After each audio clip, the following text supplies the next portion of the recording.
আইন শৃঙ্খলা পরিস্থিতি কিছুটা অবনতি হয়েছে, সেই সমস্ত জায়গায় আমরা পেট্রোল বাড়াবো, যথাসম্ভব পেট্রোল। এবং এই পেট্রোলটা আজকে রাতের থেকে, আজকে সন্ধ্যার থেকে আপনারা দেখবেন, পুরো ঢাকা শহরেই দেখবেন। এবং এটার জন্য যেটা করা হচ্ছে সেটা হচ্ছে যে কম্বাইন্ড পেট্রোল করা হবে। কম্বাইন্ড হচ্ছে যে পুলিশ এবং মিলিটারি, অনেক ক্ষেত্রে নেভি, বিজিবি, এরা সবাই একসাথে কম্বাইন্ড পেট্রোল হবে এবং অনেকগুলো জায়গায় চেকপোস্টের বসানো হবে। চেকপোস্ট আপনারা দেখবেন এবং চেকপোস্টে আমরা জায়গায় জায়গায় চেকপোস্ট বসে এই আইন শৃঙ্খলা পরিস্থিতি মনিটর করা হবে এবং চেকিংয়ের ব্যবস্থা করা হবে। আরেকটা হচ্ছে যে ইন্টেলিজেন্স গ্যাদারিংটা আরও স্টেপ আপ করা, সেটার বিষয়েও ডিসিশন হয়েছে।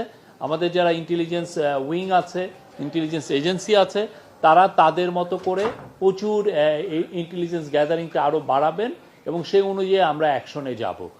আর লাস্ট যেটা হচ্ছে যে আপনারা জানেন যে ঢাকা খুব কনজেশন, মানে খুব জ্যাম প্রবণ সিটি। সেই জন্য যেটা হচ্ছে যে অনেক ক্ষেত্রে একটা জায়গায় একটা আইন শৃঙ্খলা পরিস্থিতির একটা ঘটনা ঘটেছে, তো সেই জায়গায় যেতে যেতে অনেক সময় দেরি হয়।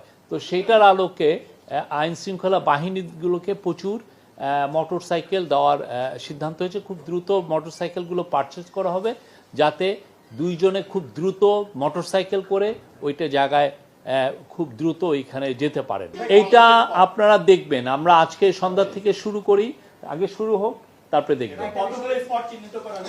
আপনি বললাম তো এগুলো নিয়ে ইন্টেলিজেন্স গ্যাদারিং হচ্ছে, আপনারা দেখবেন। সরকার তো আইন শৃঙ্খলা পরিস্থিতি সিরিয়াসলি নিচ্ছে বলেই তো আজকের মিটিংটা হয়েছে। আজকে আপনি দেখেন যে এখানে সবাই ছিলেন, বাংলাদেশের যারা আইন শৃঙ্খলা পরিস্থিতি নিয়ে যারা কাজ করে, যেই এজেন্সিগুলো কাজ করে, যে ডিপার্টমেন্টগুলো কাজ করে, যে উইংগুলো কাজ করে, তাদের সবার প্রতিনিধি ছিলেন এখানে। এবং এটা সবাই হাই লেভেলে, এমন না যে একটা মিড লেভেলের অফিসার ছিলেন।